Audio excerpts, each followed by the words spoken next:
back to the 3x5 Live podcast. Our mission here is purpose-driven productivity. We talk about mindset, productivity, wellness. Well-being, stress management, all the things. Yeah, bunch of stuff. Last week we spoke about inflammation and digestion. I hope you got some tips out of that one. And this week we are talking about... longevity. So we're just kind of going on that theme. We Look at you. We are. So I was talking about longevity with my grad students this week in a course, and it made me think about how this is information that I think is important for everybody. Yeah, and you got a lot of questions about it, so. I did get a lot of questions about it, because when you think about longevity, you know, all of us obviously are aiming right now to become like the healthiest versions of ourselves. But I think it's so important to look at when we were talking about legacy the other week, and we were talking about, you know, some of these practices that we're putting into place.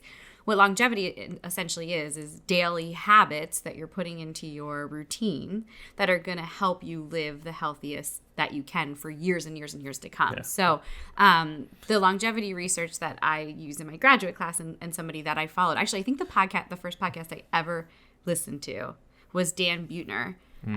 Rich Roll interviewed him. It was when I was before I was pregnant with Hadley. And real quick here, so we're going to dive into longevity, but one thing I think about when I think about longevity is the quality of your years and your later years. So let's just say your cliff is at 90.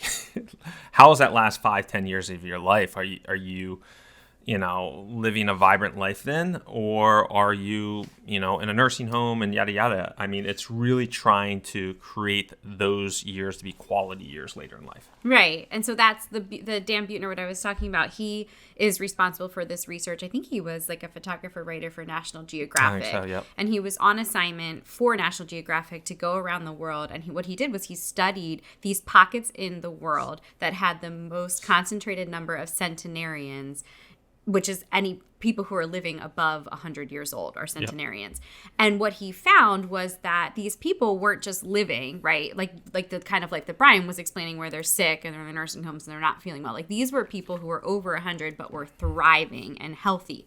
And so he studied, I think it was 5 pockets of the world that had this concentration. And what he tried to do was interview these people to try to pull out themes and consistencies that all of these people shared. And it's actually fascinating research. You should look it up if you haven't. But he found the 5 places were Loma Linda, California. I'll explain that one in a little bit. Nicoya, Costa Rica, Sardinia, Italy, Ikaria, Greece, and then Okinawa, Japan. And so he would interview couples as far as relationships were concerned. He would interview individuals and really sit with these people and go through their daily routines to figure out where they aligned. And some of those things were things like they move naturally, which is something we've talked about in the movement podcast, where these aren't people who are doing, HIIT workouts for 4 days or 5 days a week. These are people who use bikes to get from one location to the other, who garden or who take the stairs or who are just super active in their community. They go for walks every day. So they're out in nature. They really aren't, they're not sitting on the couch. They're moving constantly throughout their day. And that's something that, when we talk about movement, I think sometimes getting really clear on your best form of movement and then trying to pick little pieces of your day where you can include that. Take the stairs is something that people say all the time, but it's something small that you can do that allows that movement break in between to break up your day, I think is really, really important. Which is a great book, by the way, Take the Stairs. It is a great book. One thing and we've talked about purpose and passion here, but a lot of these people had a purpose, whether it was family given, it was something that they were working on through their families or what, in Okinawa, they call it ikigai. And that's their reason for getting up in the morning. So each of these cultures had a different name for it, but all of them had this greater purpose. In Okinawa, they actually put what their ikigai, which is their greatest purpose, why they wake up in the morning. They sometimes write it on an index card or something, and they put it on their nightstand so that when they wake up in the morning, it's the first thing that they see, and that's how they align the rest of their day. Another factor was downshifting. They're able to find periods every single day to rest and relax and recharge, which we're really horrible at. Yes. Because we are constantly stimulating. So some of the cultures, in Okinawa or Ikaria, Greece, they take naps. That's part of their culture. Everybody goes home. They have siestas in the middle of the day and they take naps. Some of the Some of them do like happy hour with loved ones. Some of them focus that time on being with family members. So it's like that period of time every single day where they are relaxing and resting. Another thing we've talked about on the podcast. The 80% rule, which is like they listen to their digestion and they only eat until they're 80% full. A lot of them have a plant slant to their diets, which means that they're eating a lot of plants, fruits, vegetables, whole foods like we've talked about before. Yeah, things that they're gardening and picking up fresh that day. Yes. This is a fun one. Most of them drink red wine. So if that's part of your repertoire, I mean, there's a lot of benefits to drinking red wine in small quantities. It does have like, tannin or resveratrol and different types of compounds in there that are good for longevity. But I think what they're experiencing is actually the fact that they don't drink like alone. It's community. It's community, right? Yes. They have these big like tables where their loved ones come and join, and then they're cheersing wine with each other in a very social setting. So it's that sense of community, which was a huge theme too. Like what they talk about how they treat their elderly. Like a lot of older family members live with them in their homes, which is great for the longevity of the elderly people, but it's also really beneficial for the children. So that sense of community, that sense of family, that sense of connection is really, really strong in these people. So, I mean, there's this idea of blue zones. If you're interested in it, it's really kind of all the things we've been talking about. But what is the underlying theme is the consistency of this and the natural, just like affinity for it. It's very organic. It's not like, we are so strategic about like finding these points in time, but because it becomes part of their everyday, which is the idea of habits, right? And goals is to create this everyday flow where you're just feeling really good and vibrant and full of life. And so it doesn't become like this chore. It becomes what you do in order to feel your best for years and years and years and years and years to come. Yes, exactly. That was really long. Sorry.